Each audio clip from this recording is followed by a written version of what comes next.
आइए हम लोग आज समझते हैं parallel plate capacitor and it's capacitance के बारे में। हमने आपको बताया था कि कैपेसिटर का classification on the basis of geometry भी किया गया है। तो ज्योमेट्री में जो प्लेटें इस्तेमाल की जा रही हैं उनकी क्या ज्योमेट्री है उसके आधार पर प्लेट का नामकरण किया जाता है। अगर प्लेटें स्फेरिकल हैं, पहली प्लेट स्फेरिकल है, दूसरी भी अंदर स्फेरिकल है, तो स्फेरिकल कैपेसिटर कहलाता है। अगर प्लेटें पैरेलल हो जाएं, ये ऐसे हैं, प्लेन है और पैरेलल हैं, तो इस कैपेसिटर को हम बोलते हैं पैरेलल प्लेट कैपेसिटर। ठीक है, तो आज हम लोग जो ये सरलतम कैपेसिटर है और आज हम लोग इसी के बारे में बात करेंगे और बेसिकली हम लोग फार्मूला निकालेंगे जो इसके कैपेसिटेंस को रिप्रेजेंट करेगा। तो मान लीजिए कि यह एक प्लेट है और यह एक प्लेट है, इस पर प्लस क्यू चार्ज दिया गया, तो इस पर इंडक्शन कितना हो गया, माइनस क्यू हो गया। इसका सरफेस एरिया ए के बराबर है, इसका भी सरफेस एरिया क्या है, ए के बराबर है। इनके बीच में जो है, दोनों प्लेटों के बीच में जो डिस्टेंस वो स्मॉल डी के बराबर है। ठीक है, तो गॉसेस थ्योरम पढ़ते समय हम लोगों ने इस बात को देखा है कि अगर इस प्लेट की चार्ज डेंसिटी अगर सिग्मा के बराबर हो, इसकी माइनस सिग्मा के बराबर हो, तो किसी भी कोई भी अगर यह प्लेट अगर है तो उसके द्वारा, अगर यह चार्ज प्लेट है तो उसके द्वारा निकट बिंदुओं पर, इसके पास के किसी निकट बिंदु पर इलेक्ट्रिक फील्ड जो होती है सिग्मा बाई 2 एप्सिलॉन नॉट होती है। ठीक है, अगर ये पॉजिटिव है तो इलेक्ट्रिक फील्ड इधर होगी और निगेटिव है तो यहाँ टेस्ट चार्ज रखेंगे तो इधर खींचेगा तो ये इधर की तरफ होगा। तो इन प्लेटों के कारण भी वातावरण में सभी जगह इलेक्ट्रिक फील्ड जनरेट होगा। तो हमने पूरे वातावरण को 3 हिस्सों में बांट दिया, रीजन 1, रीजन 2 और रीजन 3। रीजन 1 बाहर का है, रीजन 2 बाहर का है, लेकिन रीजन 3 क्या है, वो दोनों प्लेटों के बीच की जगह है। ठीक है, तो आप आइए यहाँ पर इस पॉइंट पर, पॉइंट नंबर 1 को अगर लिया जाए तो यहाँ पर अगर पॉजिटिव प्लेट के कारण कितना इलेक्ट्रिक फील्ड है वो निकाल दिया जाए, ई प्लस, तो उसका मैग्नीट्यूड कितना आएगा, सिग्मा बाई 2 एप्सिलॉन नॉट के बराबर आएगा। इसमें डिस्टेंस का कहीं जिक्र नहीं होता है। और ई माइनस वाली प्लेट के कारण कितना हो जाएगा, ये इस डायरेक्शन में होगा। कैसे पता चला, इसके कारण इधर होगा। यहाँ टेस्ट चार्ज रखिए, टेस्ट चार्ज क्या होता है, very very small and positive होता है, तो इधर अट्रैक्ट होगा। तो इसका मतलब ये है कि रीजन 1 में पॉजिटिव प्लेट के कारण इलेक्ट्रिक फील्ड इधर है और नेगेटिव प्लेट के कारण इलेक्ट्रिक फील्ड इधर है। तो यहाँ पर दोनों का मैग्नीट्यूड तो बराबर है बट डायरेक्शन क्या है, अपोजिट है। अपोजिट है तो वो कैंसिल कर देंगे, तो यहाँ पर इलेक्ट्रिक फील्ड क्या हो जाएगा, 0 हो जाएगा। Practically no electric field exist in this region 1। उसी तरह से रीजन 2 में देखा जाएगा तो इलेक्ट्रिक फील्ड कितने के बराबर है, 0 के बराबर है। क्यों, क्योंकि इक्वल और अपोजिट है। सबसे बड़ी बात यह है कि प्लेट के कारण जो इलेक्ट्रिक फील्ड होता है वो डिस्टेंस इंडिपेंडेंट होता है, उसी का हम लोग फायदा उठा रहे हैं। अब इन दोनों प्लेटों के बीच का जो रीजन है, दोनों प्लेटों के बीच का जो रीजन है, वहां पर इलेक्ट्रिक फील्ड जो है कितना है, पॉजिटिव के कारण भी इधर है और नेगेटिव कारण भी इधर है। पॉजिटिव कारण कैसे इधर है, ये पॉजिटिव प्लेट है, यहाँ पर टेस्ट चार्ज पॉजिटिव रखिए। टेस्ट चार्ज तो सदैव पॉजिटिव ही होता है, तो जिधर वो बल महसूस करेगा कि इधर दाहिने साइड में महसूस करेगा, तो दाहिने साइड में जो है इलेक्ट्रिक फील्ड होगा पॉजिटिव प्लेट के कारण, और निगेटिव प्लेट के कारण यहाँ पर टेस्ट चार्ज रखिए तो निगेटिव प्लेट अट्रैक्ट करेगा। तो यहाँ पर दोनों प्लेटों के कारण जो इलेक्ट्रिक फील्ड होगा वो सेम डायरेक्शन में होगा। तो इधर 0 इधर 0, लेकिन यहाँ पर क्या है, डबल हो जाएगा। तो electric field in this region E is equal क्या होगा, ई प्लस ई माइनस हो जाएगा। और ई प्लस क्या, सिग्मा बाई 2 एप्सिलॉन नॉट है, और ई माइनस भी sigma by 2 epsilon nought in magnitude है।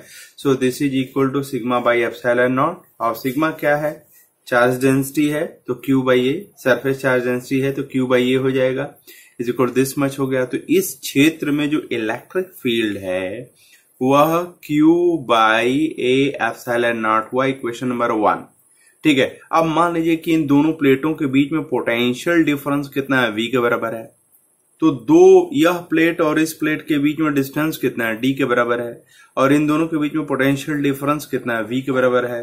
तो दो प्लेटें जो है d डिस्टेंस से सेपरेटेड है तो उनके बीच में पोटेंशियल डिफरेंस v के बराबर है।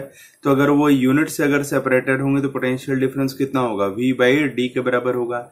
यह है पोटेंशियल ग्रेडियंट और यह क्या हो जाएगा, इलेक्ट्रिक फील्ड उस रीजन में इलेक्ट्रिक फील्ड के बराबर हो जाएगा। तो दिस इज इक्वेशन नंबर 2। तो इक्वेशन नंबर 1 और इक्वेशन नंबर 2 से अगर देखा जाए तो ये इलेक्ट्रिक फील्ड को ही दो तरीके से दे रहे हैं, E is equal V by D. हमें मालूम है कि electric field at a point is equal to the potential gradient numerically, है ना।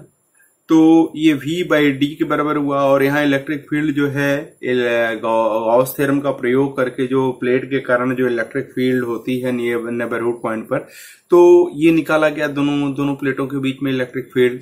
तो दोनों बराबर होना चाहिए क्योंकि एक ही चीज को दो तरीके से निकाला जा रहा है, तो दो तरीके से निकाला जा रहा है तो चीज तो एक ही है। So I can write v by D is equal to q by A epsilon nought. ठीक है, this implies that q by v is equal to क्या हो जाएगा, a epsilon nought divided by small d हो जाएगा। ठीक है, लेकिन हम तो जानते हैं कि capacitance of the capacitor is equal to q by v के बराबर होता है। q क्या है, आइदर प्लेट पर चार्ज है, दोनों में से किसी एक पर चार्ज है, और v क्या है, दोनों के बीच में पोटेंशियल है। तो q by v is equal to यहाँ q बाई v क्या आया है, q बाई v हम लोगों ने देखा a एप्सिलॉन नॉट d के बराबर आ रहा है। तो c बराबर क्या हो जाएगा, a epsilon nought divided by small d के बराबर हो जाएगा। So the capacitance of A parallel plate capacitor के लिए जो है फार्मूला ये हमको आया। यहाँ पर देखिए एप्सिलॉन नॉट एक कांस्टेंट है, ठीक है ना। a क्या है, प्लेट एरिया है, d क्या है, दोनों प्लेटों के बीच की डिस्टेंस है। ठीक है, तो a एरिया मतलब ज्योमेट्री, d मतलब डिस्टेंस मतलब ये भी ज्योमेट्री। यानी किसी पैरेलल प्लेट कैपेसिटर की जो कैपेसिटेंस है बेसिकली उसकी ज्योमेट्री के द्वारा निर्धारित होती है ना। ठीक है, so we observe that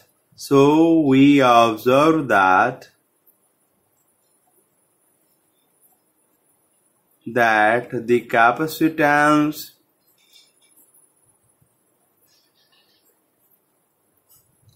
capacitance of a parallel plate capacitor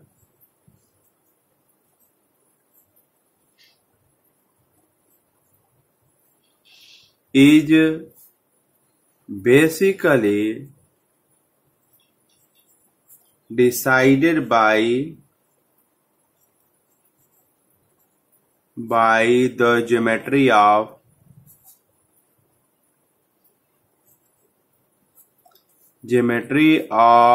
the plates।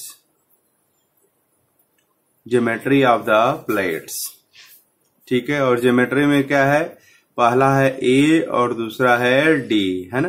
Plate area और D क्या है, डिस्टेंस बिटवीन द प्लेट्स।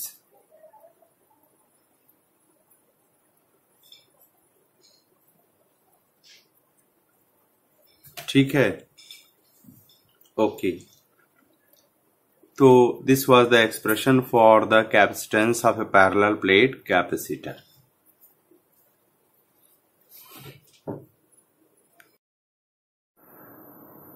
आइए आज हम लोग series and parallel combination of capacitors के बारे में पढ़ते हैं।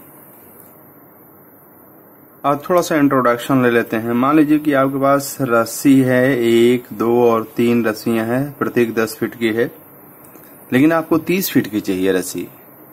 तो आप क्या करेंगे, इन 10-10 फीट की रस्सियों को आपस में बांध देंगे तो ये 30 फीट की रस्सी पॉसिबल है कि मिल जाए।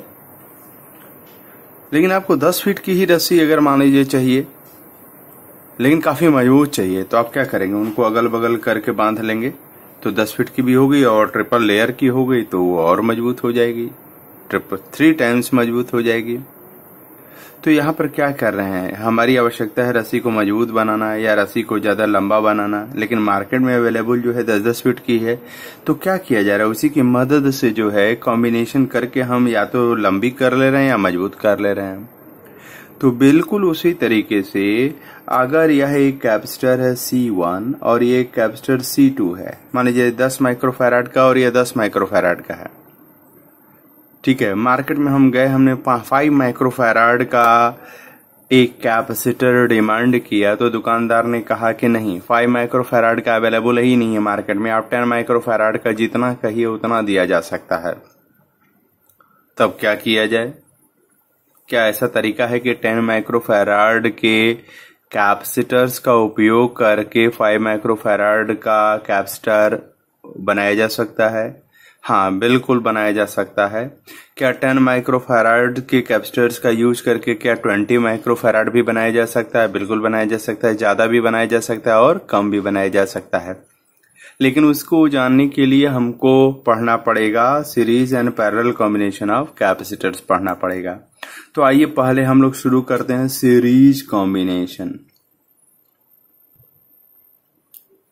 यहाँ पर 2 कैपेसिटर्स हमने लिए हैं, एक का कैपेसिटेंस C1 है और एक का कैपेसिटेंस C2 है, और उनको 2 पॉइंट्स A पॉइंट और B पॉइंट के बीच में क्या कर दिया गया है, सीरीज में कंबाइन कर दिया गया है, और A पॉइंट और B पॉइंट के क्रॉस क्या है, V वोल्ट दे दिया गया है।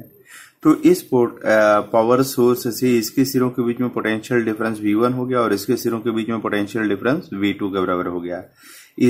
ये क्या करेगा, इस पर से प्लस क्यू चार्ज, इस पर से माइनस क्यू चार्ज खींच करके यहाँ पर पहुंचा देगा, तो इस पर पॉजिटिव चार्ज आ जाएगा, उतना ही निगेटिव यहाँ पर आ जाएगा। लेकिन यह देखिए, यह सिस्टम जो है, यह प्लेट और यह प्लेट आइसोलेटेड है, कहीं किसी से कनेक्टेड है नहीं, तो कनेक्टेड नहीं है। लेकिन यहाँ बगल में पड़ोस में अगर पॉजिटिव चार्ज आ गया तो इंडक्शन के जरिए क्या हो जाएगा, यहाँ निगेटिव आ जाएगा। लेकिन ओवरऑल न्यूट्रल था, निगेटिव वाला इधर एक्यूमुलेट कर गया तो पॉजिटिव वाला इधर एक्यूमुलेट कर जाएगा। तो ये देखो, ये कोई फ्लो नहीं हुआ है चार्ज का, केवल इंडक्शन के जरिए जो है यहाँ पॉजिटिव चार्ज आ जाने से यहाँ निगेटिव एक्यूमुलेट कर गया और यहाँ निगेटिव आ जाने से यहाँ पॉजिटिव एक्यूमुलेट कर गया, माइनस क्यू और यहाँ पर प्लस क्यू, ठीक है ना। तो इसका कोई ट्रांसफर वगैरह नहीं हुआ है। तो यहाँ पर चार्ज प्लस क्यू, यहाँ माइनस क्यू और यहाँ प्लस क्यू और माइनस क्यू, तो ओवरऑल चार्ज ट्रांसफर कितना हुआ है, केवल क्यू हुआ है। तो इस कंफ्यूजन में मत रहिएगा कि इन दोनों कॉम्बिनेशन में जो है चार्ज मिलाकर के 2Q है, ना ना ना, कॉम्बिनेशन के पास भी केवल Q के ही बराबर कैपेसिटेंस चार्ज उपलब्ध है, ठीक है। तो अगर ये V1 वोल्ट है और ये V2 वोल्ट का पोटेंशियल डिफरेंस है, तो इसके लिए अगर Q निकाल दिया जाए, Q is equal to C1 into V1, तो V1 बराबर क्या हो जाएगा भैया, V1 is equal to Q by C1 हो जाएगा। This is equation number 1। और दूसरे वाले के लिए Q is equal to C2 into V2 हो जाएगा। तो C2 इज इक्वल टू क्या हो, V2 इज इक्वल टू क्या हो जाएगा, V2 इज इक्वल टू आपका हो जाएगा Q बाई C2 हो जाएगा। This is equation number 2। अब देखिए, V वोल्ट दिया गया था, वही 2 हिस्सों में बटा, V1 और V2 में, तो this must be V1 plus V2। V1 plus V2 is equal to V1 के बराबर हो जाएगा, V के बराबर हो जाएगा। तो V1 की वैल्यू रख दीजिए Q बाई C1 और यहाँ पर Q बाई C2, ठीक है। तो Q कॉमन ले लेंगे तो यहाँ पर क्या हो जाएगा, 1 by C1 plus 1 by C2 हो जाएगा, ठीक है। V is equal to this I name as equation number 1।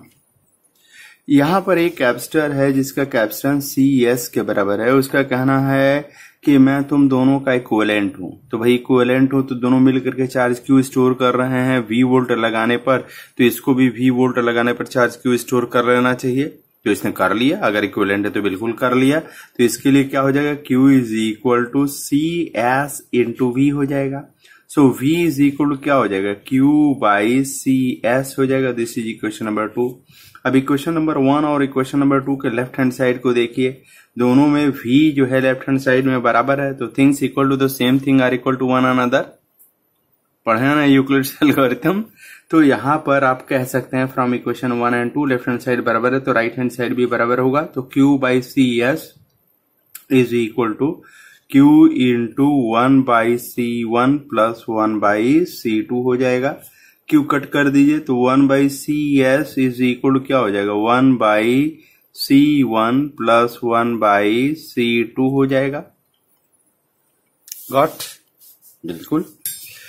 तो क्या नियम निकल करके आया, सीरीज कॉम्बिनेशन ऑफ कैपेसिटर्स में इंडिविजुअल कैपेसिटर्स के कैपेसिटेंसेज के इनवर्स का सम इक्विवेलेंट कैपेसिटेंस के इनवर्स के बराबर होगा। पहली बात तो ये नियम समझ में आई।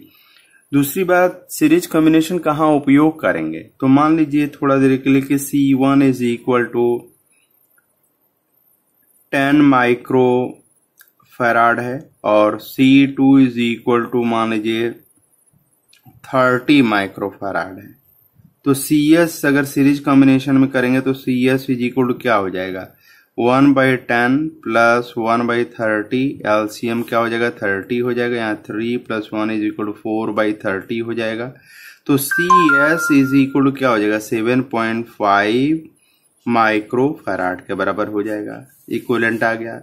देखिए C1 10 माइक्रो फैराड था और C2 क्या था, 30 माइक्रो फैराड था। तो इसका सीरीज कॉम्बिनेशन किया जा रहा है। ठीक है, सीरीज कॉम्बिनेशन किया जा रहा है। तो सीरीज कॉम्बिनेशन करने पर इसमें दोनों में सबसे छोटा कौन है, ये 10 माइक्रो फैराड का है। सीरीज कॉम्बिनेशन करने पर इक्विवेलेंट जो आ रहा है वो 7.5 माइक्रो फैराड के बराबर आ रहा है। तो ये जो प्रयोग किए गए हैं उनमें जो सबसे छोटा है उससे भी छोटा आ रहा है। ठीक है, 7.5 माइक्रो फैराड 10 माइक्रो फैराड से भी छोटा है। यानी जो कैपेसिटर्स का सीरीज कॉम्बिनेशन उन जगहों पर हम लोग करेंगे जहां पर कैपेसिटेंस की वैल्यू को घटानी होगी। ठीक है, कैपेसिटेंस की वैल्यू को घटानी होगी। और दूसरी बात हम लोगों ने देखा है कि जो सीरीज कॉम्बिनेशन में प्रत्येक कैपेसिटर के ऊपर चार्ज Q है और ओवरऑल कॉम्बिनेशन के भीतर भी Q ही है।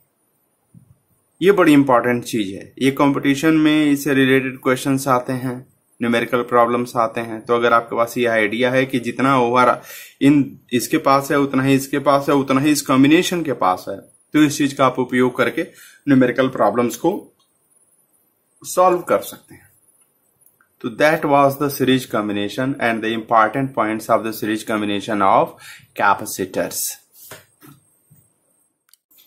आइए अब पैरेलल कॉम्बिनेशन ऑफ कैपेसिटर्स के बारे में पढ़ें। यहाँ पर देखिए कैपेसिटर है जिसका कैपेसिटेंस C1 है, दूसरा कैपेसिटर है जिसका कैपेसिटेंस C2 है, तीसरा कैपेसिटर है जिसका कैपेसिटेंस C3 है। इन तीनों को एक साइड का प्लेट जो है एक जगह जोड़ दिया गया, दूसरे साइड का प्लेट कहाँ जोड़ दिया गया है, दूसरी जगह जोड़ दिया गया, B पॉइंट पर जोड़ दिया गया। और इसके अक्रॉस एक सेल जिसका EMF कितना है, V वोल्ट के बराबर है, कनेक्ट कर दिया गया है। तो आप देखिए यह सेल क्या करेगा, इन सभी प्लेटों से पॉजिटिव चार्ज खींच करके यहाँ पर पहुंचा देगा। तो जितना इधर पॉजिटिव होगा उतना नेगेटिव, जितना इधर पॉजिटिव उतना नेगेटिव, जितना इधर पॉजिटिव उतना नेगेटिव। तो मान लीजिए कि यहाँ चार्ज Q1 यहाँ से गया तो यहाँ पर -Q1 हो गया, यहाँ पर Q2 गया तो यहाँ पर -Q2 हो गया, यहाँ पर Q3 अगर गया इधर से ऐसे तो यहाँ पर -Q3 हो गया। तो टोटल चार्ज जो ट्रांसफर हुआ है Q is equal to the sum total of Q1 plus Q2 plus Q3। दूसरे शब्दों में हम ये कह सकते हैं कि total charge transferred from left hand side plates of all the capacitors combined in parallel between points A and B, है ना। ये A और B के बीच में सभी पैरेलल कॉम्बिनेशन में है।